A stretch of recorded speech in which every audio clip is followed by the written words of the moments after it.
In today's video, I will walk you through how to use Stamp Water Brush in Krita. Open the brush preset stalker, or press F6 if it's hidden. In the search bar, type Stamp Water and select the brush.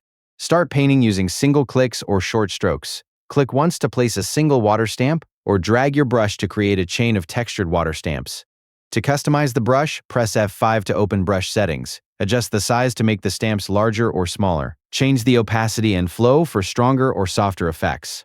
You can also adjust the spacing to place the stamps closer together or farther apart. For more flexibility, paint on a separate layer. This makes it easy to erase parts of the texture, apply blur, or change the blending mode later to create a more realistic water effect. The Stamp Water Brush is designed to stamp textured water shapes as you paint instead of creating smooth brush strokes. It's a good choice when you're painting ripples, foam, reflections, splashes, or adding natural-looking water textures. And that's how to use the Stamp Water Brush in Krita. Thank you for watching the video.